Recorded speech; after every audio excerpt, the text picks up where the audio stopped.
अब हमारे रीवा में आविष्कार और इतिशा स्पोर्ट्स की तरफ से लगने वाला है समर कैंप। जी हाँ, जो कि 25 अप्रैल से 15 जून तक चलेगा। नमस्कार, रीवा 24 के ताजा तरीन अंक के साथ मैं शैलेंद्र। सबसे पहले प्रमुख खबरें। किशोरी बालिकाओं के लिए चिंता की खबर, साल भर में 114 लड़कियां हुई लापता। एबीवीपी छात्र संगठन ने ठाकुर रणमल सिंह महाविद्यालय पर लगाए गंभीर आरोप। नेशनल चैंपियन आइसक्रीम बेचने को मजबूर और सरदार प्रहलाद सिंह के नेतृत्व में बस स्टैंड के दुकानदार और बस संचालक पहुंचे एसपी ऑफिस। खबरें विस्तार से। लोकायुक्त टीम की कार्रवाई में संयुक्त निरीक्षक 10,000 रुपए की रिश्वत लेते गिरफ्तार। अशोक कुमार तिवारी ने शिकायत की थी कि सहकारी समिति घुरेटा की वर्ष 2021-20 की ऑडिट कार्य हेतु आरोपी धीरेन्द्र सिंह द्वारा पूर्व में 15,000 लिए गए थे। उसके बाद 20,000 रुपए रिश्वत की और मांग की गई। प्राप्त शिकायत का सत्यापन लोकायुक्त पुलिस अधीक्षक रीवा श्री गोपाल सिंह धाकड़ द्वारा कराया गया, जिसमें रिश्वत की मांग किया जाना प्रमाणित पाए जाने पर आज दिनांक 4 मई 2022 को लोकायुक्त संभाग टीम रीवा ने सहकारी उपभोक्ता भंडार मध्यादित्य रीवा में कार्रवाई की, जिसमें उदय शंकर तिवारी ने रिश्वती रुपए 10,000 लेते हुए धीरेन्द्र सिंह से दूरभाष पर बात कर उनके कार्यालय सहायक आयुक्त कार्यालय रीवा में जाकर रिश्वत वाले रुपए दिए, जिन्हें 10,000 की रिश्वत लेते रंगे हाथों पकड़कर अग्रिम कार्रवाई की गई। और अब अभिभावकों को चिंतित कर देने वाली खबर, रीवा से हर माह 2 दर्जन से अधिक लड़कियां गायब हो रही हैं। वहीं जनवरी से लेकर अब तक 114 लड़कियों का पता नहीं चल सका है।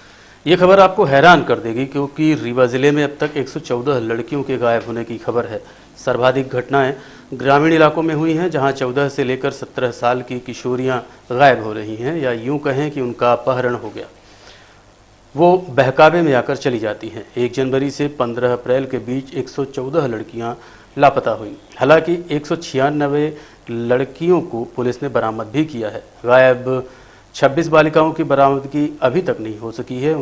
उनकी लोकेशन साइबर सेल से ट्रेस की जा रही है। पुलिस द्वारा महाराष्ट्र, हरियाणा, प्रयागराज, दिल्ली से लड़कियों को बरामद किया गया।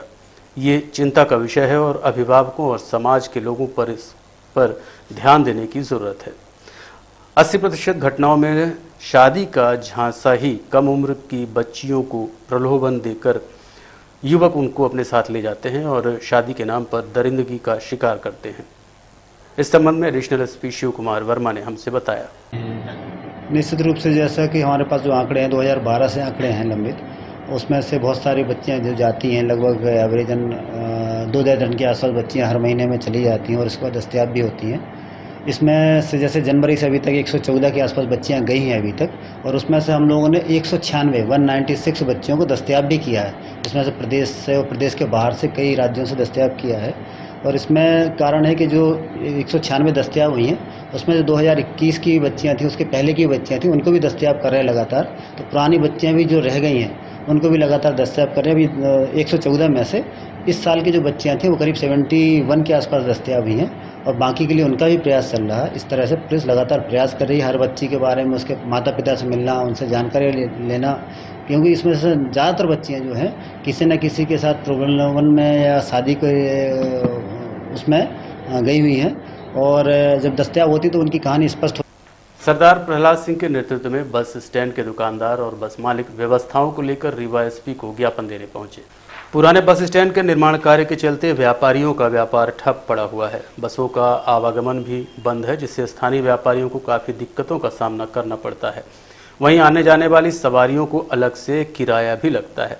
इन्हीं सब मांगों को लेकर आज बस स्टैंड के व्यापारी और बस संचालक सरदार प्रहलाद सिंह के नेतृत्व में एसपी ऑफिस पहुंचे और तुरंत समाधान किए जाने को लेकर ज्ञापन सौंपा।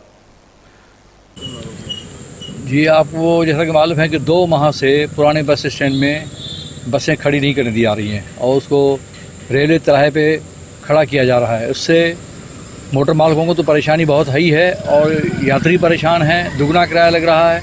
और जो बस स्टैंड के व्यापारी भाई हैं, जो मध्यम वर्गीय हैं और हैंड टू माउथ हैं, रोज़ कमाने रोज़ खाने वाले हैं, वो भी बड़े परेशान हैं।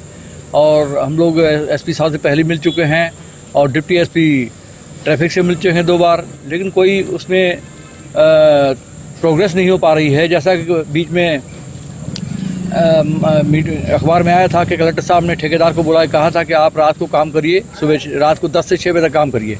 कुछ दिन काम चला, लेकिन बाकी थोड़ा सा काम रुका हुआ है और वो काम नहीं हो रहा है, पता नहीं क्या कारण है। तो ये तो ठेकेदार की भी गैर जिम्मेदारी है, घोर लापरवाही है कि इस तरह से थोड़ा सा काम रुका हुआ है और इसलिए हम लोगों को बस स्टैंड से गाड़ियों का संचालन नहीं करने दिया जा रहा है। और हम चाहेंगे कि जिला प्रशासन, पुलिस प्रशासन उसके ऊपर कड़ी कार्रवाई करे और जल्दी से वो रोड बने और हम लोग पुराने बस स्टैंड से बसों का संचालन करें, यात्रियों को परेशानी ख़त्म हो, व्यापारी समाज की जो रोजी रोटी ख़त्म हो गई 2 महीने जो परेशान है सीज़न में, उनकी भी समस्या का हल हो। इसीलिए हम अभी एसपी साहब से मिलने आए हैं और थोड़ी देर में एसपी साहब आने वाले हैं, हम उनसे पूरी बातें अपनी रखेंगे। जैसे कि आगे मांग अगर नहीं पूरी होती तो क्या करें? नहीं होगी तो फिर व्यापारी समाज के और बस ऑपरेटर सब मिल के एक मीटिंग बुला, कोई बात, कोई नीति तय होगी और उसको जिला प्रशासन को उसके बारे में जानकारी दी जाएगी कि हमको क्या करना है। जब यहाँ से बस स्टैंड हटा था तो आपको एक आश्वासन मिला था, कितने दिवस का वो मिला था? उस टाइम था कि हफ्ते 10 दिन के अंदर जल्दी आप लोग यहाँ आ जाओगे, लेकिन 2 महीने हो गए हैं और काम कुछ हो नहीं रहा है, थोड़ा थोड़ा काम हो रहा है। ये बड़ी दुखद स्थिति है और ठेकेदार की गैर जिम्मेदारी से हम चाहेंगे इसके ऊपर जिला प्रशासन, पुलिस प्रशासन कड़ी कार्रवाई करे और जल्दी से रोड बनवाए जिससे सबकी सुविधा बने। और ये जिला प्रशासन में एक संवेदनशीलता होनी चाहिए कि इतने लोग परेशान हैं, उसका निदान जल्दी हो। एबीवीपी छात्र संगठन ने ठाकुर रणमत सिंह महाविद्यालय में परीक्षा मूल्यांकन को लेकर गंभीर आरोप लगाए हैं। छात्रों ने बताया कि सभी छात्रों का औसत रिजल्ट आया है, जो पढ़ने वाले छात्र हैं उनका मनोबल टूटा है। 3-3 घंटे कॉपी भरने के बाद भी सभी को न्यूनतम अंक दिए जा रहे हैं, जबकि रेगुलर छात्र आते हैं। वहीं जो छात्र लगातार नहीं आ रहे हैं उनके लिए अच्छे अंक दिए गए हैं। इसका क्या कारण है, इसकी जांच की जानी चाहिए। इस संबंध में छात्र नेता ने हमें बताया। महाविद्यालय में लगातार पिछले यानी कई वर्षों से यह समस्या आ रही है कि छात्रों का रिजल्ट हमेशा खराब कर दिया जाता है। एक क्लास में कम से कम 90 छात्र प्रमोटेड हैं और पर्टिकुलर एक ही सब्जेक्ट में। इंटरनल में जो लड़का क्लासेस आता था, अच्छा सेमिनार असाइनमेंट लिखा है और थ्योरी में भी जो लड़का 3 घंटे और अच्छे से कॉपी लिखता था उसके नंबर कम है। बल्कि जहाँ जो लड़के कभी कॉलेज नहीं आते थे और 1.5 घंटे में पेपर दे के चले, उनके अच्छे मार्क्स हैं। तो आखिर ये कहीं ना कहीं महाविद्यालय प्रशासन की बहुत बड़ी लापरवाही है, जिसके संबंध में आज हमने महाविद्यालय के प्राचार्य महोदय को ज्ञापन सौंपा है और मांग की है कि यह जल्द से जल्द इस पर कार्रवाई की जाए और छात्रों के हित में काम। वो केवट है और मैं बीएससी 3rd सेम का विद्यार्थी हूँ।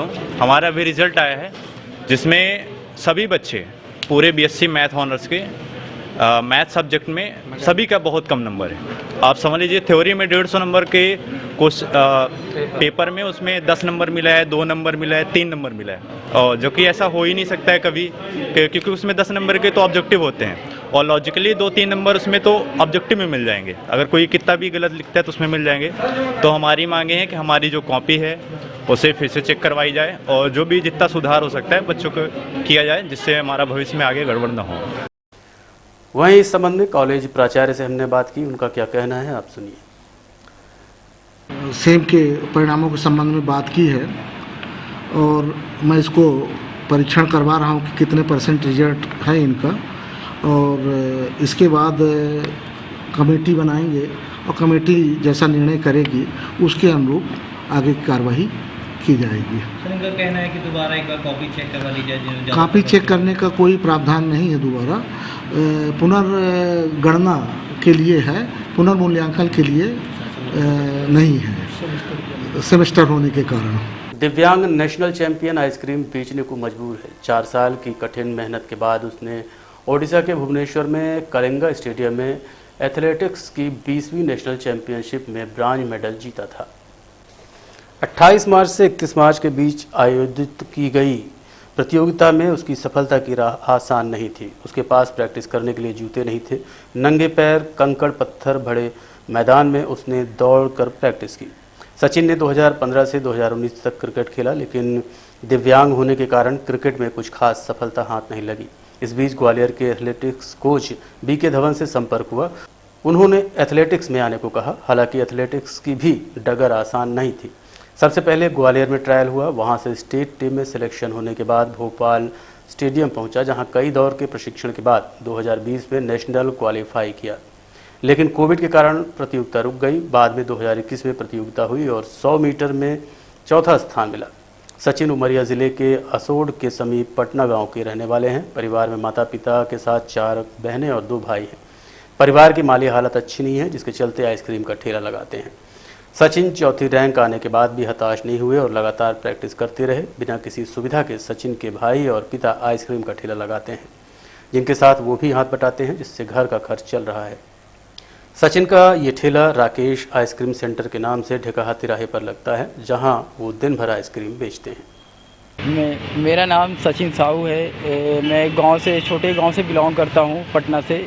और जो अभी मैंने जो अचीव किया है ब्राउन्स मेडल 400 में नेशनल पैरा एथलेटिक चैम्पियनशिप जो भुवनेश्वर उड़ीसा में थी, जो 27 मार्च से 21 मार्च तक थी, जिसमें मेरा ब्राउन्स मेडल आया है। मेरी परफॉर्मेंस 1 मिनट 17 सेकेंड थी। और ये कि अब प्रॉब्लम यहाँ आ रही कि ना ही मेरे पास ग्राउंड है और ना ही मेरे पास कोचेस है और ना ही मेरे पास डाइट के लिए कुछ है और ना ही मेरे पास स्पाइक शूज है। और दिक्कत ये भी है कि यहाँ पास गवर्नमेंट, जैसे मेरा ब्राउन्स मेडल आया है, गवर्नमेंट को सपोर्ट करना चाहिए। अभी गवर्नमेंट सपोर्ट नहीं है। अगर गवर्नमेंट सपोर्ट करेगी तो मैं और अच्छा करूँगा और मेरा मेन टारगेट है ओलंपिक में मेडल जीतना है। और अगर गवर्नमेंट सपोर्ट नहीं करेगी तो ये इतना आसान नहीं है कि अभी नेशनल तो चलिए, नेशनल तक तो मैंने अपनी मेहनत से 4 साल की मेरी मेहनत रही है, इस वजह से मेरा ब्राउन्स मेडल आ गया। अगर गवर्नमेंट सपोर्ट नहीं करेगी तो ये इतना आसान नहीं होगा कि मैं ओलंपिक में मेडल जीत सकूं। और मैं यहाँ पास ढेकाई में अभी तक कोई सपोर्ट तो है ही नहीं है, पर आने जाने का खर्च वगैरह निकालने के लिए मैं यहाँ पास आइसक्रीम का ठेला लगाता हूँ, ये ढेगा चौराहे के पास। और मेरे पापा भी आइसक्रीम का ही ठेला लगाते हैं और हम लोग की आर्थिक स्थिति बहुत कमज़ोर है। और मेन चीज़ क्या है कि जो एक कोच होना चाहिए, आपके पास ग्राउंड हो या ना हो, पर एक कोच का होना बहुत ज़रूरी है। पहले क्या करते थे? शुरुआत इसकी कैसे कहाँ से हुई? शुरुआत मेरी 2015 से हुई। 2015 से मैंने क्रिकेट खेलना स्टार्ट किया। मैंने 4 साल क्रिकेट खेले। मेरे कोच रहे हैं शकील खान सर, उन्होंने फिर, और मेरे जो सबसे अच्छे सर हैं ब्रिजेश सर, वो भी एक दिव्यांग क्रिकेट इंडिया के रिप्रेजेंट कर चुके हैं। उन्होंने सलाह दी कि आपका इसमें कैरियर नहीं है, आप ओलंपिक के लिए तैयारी करो। तो फिर मैंने जो मेरे बीके धवास सर हैं, मैंने उनसे कांटेक्ट किया, उनके बारे में पता किया। फिर मैंने 2019 से जब मेरे को पता चला कि ओलंपिक, पैरा ओलंपिक के बारे में, तो मैंने वहीं से अपनी तैयारी स्टार्ट कर दी। और फिर मैंने 2020 में जो मेरा स्टेट गेम था, मैंने स्टेट टीम के लिए सिलेक्ट हुआ और सेलेक्ट होने के बाद मैंने नेशनल के लिए भी क्वालिफाई किया 2020 में। और मेरा फर्स्ट नेशनल इवेंट था बेंगलोर में था, जो 2020 में होने वाला था, कोविड की वजह से कैंसिल हो गया। वही इवेंट फिर 2021 में हुआ, जिसमें मेरा उस समय तो मेरे पास अब भी सुविधाएं नहीं है, पहले भी नहीं थी। और जब मेरे पास पहले भी नहीं थी तो मेरी परफॉर्मेंस भी अच्छी नहीं थी। और 2021 में जो मेरा फर्स्ट नेशनल चैम्पियनशिप था, जिसमें मेरा मेडल तो नहीं लगा था, और 100 मीटर में मेरा 4th रैंक आई थी फाइनल में। और अब मैं थोड़ा बहुत, जो एक मेरे भैया हैं बहुत अच्छे हैं, सूरज भैया हैं, जो वो खुद ही राजस्थान में रह के प्रैक्टिस करते हैं कोच के अंडर में, वो थोड़ा बहुत सपोर्ट करते रहते हैं। और बाकी तो जिस दिन मेरा कंपटीशन था, भुवनेश्वर में कंपटीशन था, तो मेरे पास तो जो स्पाइक शूज़ बहुत महंगे आते हैं, वो चीज़ स्पाइक शूज़ भी मेरे पास नहीं था कि मैं अपना इवेंट खेल सकूं। तो मैंने 100 मीटर तो मैंने अपने जो फटे शूज़ हैं मैंने उससे किया, तो मेरी उसमें फाइनल में मेडल नहीं आया 100 मीटर में, जिसमें मेरी 6 रैंक लगी। और फिर उन्होंने अपना जो शूज़ था, स्पाइक शूज़ उन्होंने दिया 400 करने के लिए, मैंने 400 फाइनल किया और मेरा ब्राउन्स मेडल आया। तो मैं यही चाहूँगा कि मेरी आवाज़ गवर्नमेंट तक पहुँचे, गवर्नमेंट सपोर्ट करेगी तो आगे मैं और अच्छा कर सकूँगा, देश के लिए मेडल ला सकूँगा। अभी मेरे एशियन गेम्स का टारगेट है। रीवा जिले के बहुचर्चित राजनिवास रेपकांड के मुख्य आरोपी महंत सीताराम दास को राजनिवास में शराब की व्यवस्था करने वाले 5000 के इनामी धीरेन्द्र मिश्रा को पुलिस ने दबोच लिया है। 28 मार्च 2022 की रात को सर्किट हाउस रीवा में बाबा सीताराम द्वारा नाबालिग लड़की के साथ बलात्कार की घटना कारित की गई। घटना के वक्त धीरेन्द्र मिश्रा भी बाबा के साथ था और शराब लेकर आया था। आरोपी धीरेन्द्र कुमार मिश्रा, पिता पवन कुमार मिश्रा, उम्र 23 वर्ष की गिरफ्तारी हेतु पुलिस अधीक्षक द्वारा 5000 रुपये का इनाम घोषित किया गया था। आरोपी को गिरफ्तार कर माननीय न्यायालय रीवा में पेश किया गया, जहां से जेल भेज दिया गया। मामले में एसपी नवनीत भसीन के निर्देश में सिविल लाइन थाना प्रभारी हितेंद्र नाथ शर्मा सहित उनके स्टाफ द्वारा कार्रवाई कर आरोपियों को एक एक कर सलाखों के पीछे पहुंचाया जा चुका है। हाँ, जो कि घटना है, पुरानी घटना है, जिसमें एक नाबालिग बच्ची के साथ में NXC के रूम नंबर 4 में जो घटनाक्रम हुआ था आज से काफ़ी दिन पहले, उस घटनाक्रम में जो 4 आरोपी मौके पर मौजूद थे, उसमें से एक आरोपी ये भी था जिसका नाम धीरेन्द्र मिश्रा है, जो संबंधित सीताराम बाबा का चेला है, शिष्य उनका। ये लगातार फरार चल रहा था। इसको आज सिविल लाइन TI के द्वारा अपनी टीम के साथ गिरफ्तार कर लिया गया और इसको न्यायालय पेश कर दिया गया है। कहाँ से गिरफ्तारी हुई है? ये रिवई से गिरफ्तार हुआ है। 101 शंखों से गूंजा आसमान, जगह जगह हुआ स्वागत। विप्र सेवा संघ के आयोजन में मनाया गया भगवान परशुराम जन्मोत्सव। भगवान परशुराम जी का जन्मोत्सव विप्र सेवा संघ के राष्ट्रीय अध्यक्ष राजीव शुक्ल के आयोजन में मनाया गया। कार्यक्रम के मुख्य अतिथि पूर्व मंत्री और रीवा विधायक श्री राजेंद्र शुक्ल जी, विशिष्ट अतिथि के रूप में डॉक्टर के परौहा जी, प्रकाश मिश्रा, डॉक्टर ज्ञानवती अवस्थी रहे। अध्यक्षता PC द्विवेदी ने की। सर्वप्रथम भगवान परशुराम की आरती की गई, उसके बाद अतिथियों का आशीर्वचन प्राप्त हुआ। इसके बाद पूर्व मंत्री द्वारा झंडी दिखाकर शोभा यात्रा को रवाना किया गया। शोभा यात्रा में घोड़े, बग्घी, सजीव झांकी के साथ साथ ढोल, नगाड़े, रोड लाइट सहित शंख की ध्वनि शोभा यात्रा में चार चांद लगा रही थी। हजारों की संख्या में उमड़ा जन सैलाब। शोभा यात्रा कॉलेज चौराहा, शिल्पी प्लाजा, प्रकाश चौराहा होते हुए विवेकानंद पार्क में समाप्त हो गया। शोभा यात्रा में 101 शंख, रथ, ढोल, नगाड़े, सजीव झांकी और घोड़े आदि शामिल रहे। शोभा यात्रा शाम 4 बजे विवेकानंद पार्क से निकली। कार्यक्रम का सफल संचालन PRO डॉक्टर आरती तिवारी ने किया। कार्यक्रम में मुख्य रूप से डॉक्टर रंजना मिश्रा, जिला अध्यक्ष पुष्पा शर्मा, सचिव इलेक्ट्रिक बोर्ड के संभागीय प्रशासनिक अधिकारी श्री प्रकाश मिश्रा जी, डॉक्टर SN तिवारी, समाज सेवी कौशलेश मिश्रा, अमित पाठक, ददन तिवारी, रामविलास पांडे, संतोष मिश्रा, डॉक्टर सुरेश पयासी, नीरज दुबे, JP मिश्रा सहित अन्य पदाधिकारी उपस्थित रहे।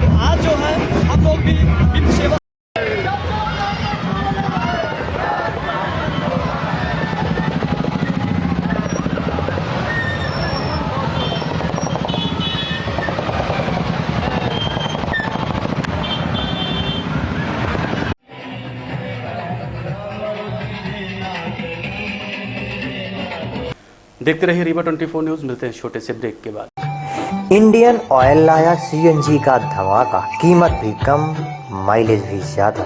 CNG अब आपके शहर रीवा में उपलब्ध। CNG अपनाएं और 1.5 गुना तक की बचत पाएं। जी हां, अब आप अपने पुराने वाहनों में CNG किट लगवा सकते हैं। हमारे संचालित पंप हैं new Rewa RO, new bus stand के पास, Gupta auto service, railway station से 5 किलोमीटर की दूरी पर, निर्मल ऑटो सर्विस मंगवा, श्री पेट्रोलियम पड़रा, चिरहुलानाथ स्टेशन गुरु रोड रीवा। रीवा में लाडली लक्ष्मी योजना अंतर्गत PK स्कूल में लगाया गया ऑनलाइन निःशुल्क लाइसेंस शिविर।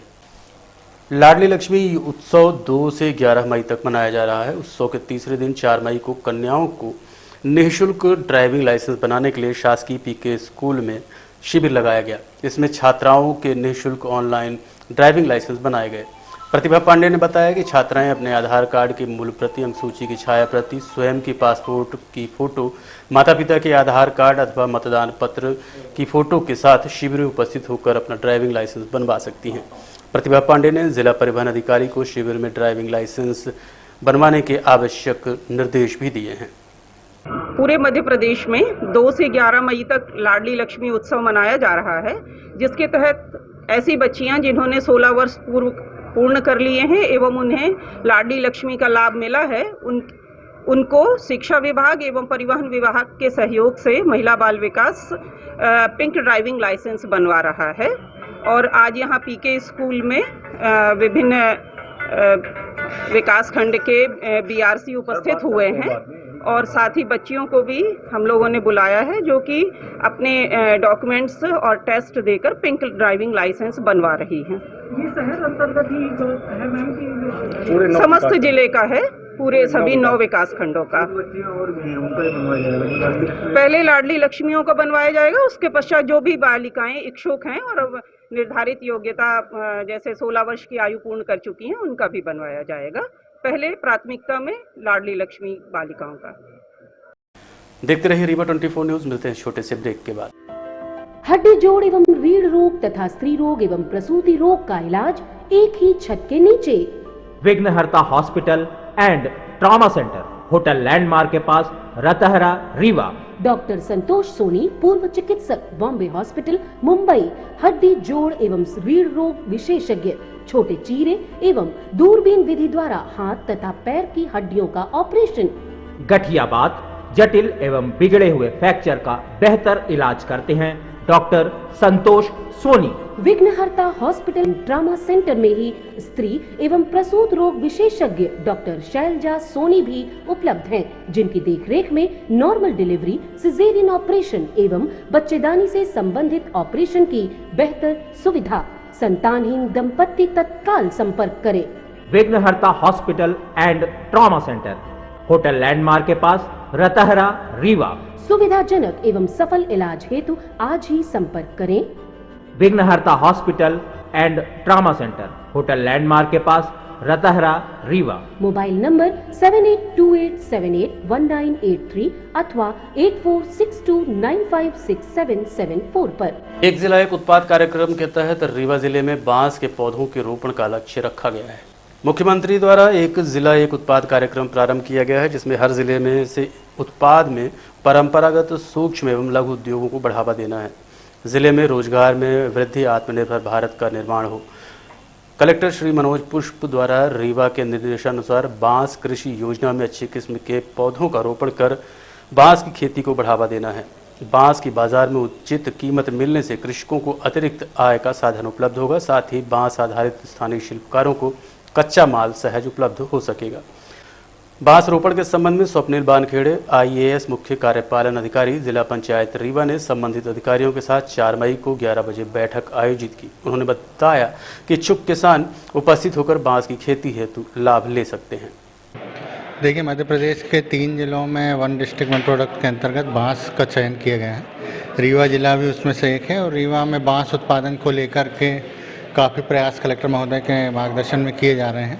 इसमें DFO साहब और CO जिला पंचायत सर के निर्देशन में एक बैठक आयोजित की गई थी, जिसमें विभिन्न SDM साहिबान ने भी शिरकत की है और सभी उन संबंधित लोगों को जो कि बांस उत्पादन से जुड़े हुए हैं या बांस का उत्पादन व्यावसायिक तौर पर अपने खेतों में करना चाहते हैं, उनको बुलाकर एक प्रशिक्षण कार्यशाला। इसको बढ़ावा देने के लिए हम लोगों का प्रयास है कि जो बड़े कृषक हैं उनको मोटिवेट करके उनकी पूरी ज़मीनों में, जो छोटे कृषक हैं उनकी सीमांत कृषक हैं तो उनकी बाउंड्री के किनारे पे बांसों का उत्पादन किया जाए और इनको जो कंपनियां जो डायरेक्ट बांस खरीदने के लिए अपने ट्रक्स भेज के और बांस का परचेस करती हैं, उनसे बांस क्रय कर लें और उनको फिर अपना प्रोडक्टिव तौर पर उसका अन्य उत्पाद बनाएं और किसानों को वहीं से घर से ही उनके बांस उठाने की मदद मिले और इसके साथ में कुछ शासन की जो सब्सिडीज़ हैं वो किसानों को दी जा सके। तो इन सबको क्लब करने की। और अब चलने से पहले प्रमुख खबरें एक बार फिर। किशोरी बालिकाओं के लिए चिंता की खबर, साल भर में 114 लड़कियां हुई लापता। ABVP छात्र संगठन ने ठाकुर रणमत सिंह महाविद्यालय पर लगाए गंभीर आरोप। दिव्यांग नेशनल चैंपियनशिप, आइसक्रीम बेचने को मजबूर। और सरदार प्रहलाद सिंह के नेतृत्व में बस स्टैंड के दुकानदार और बस संचालक पहुंचे SP ऑफिस। आज के अंक में इतना ही। देखते रहिए रीवा 24 न्यूज। नमस्कार।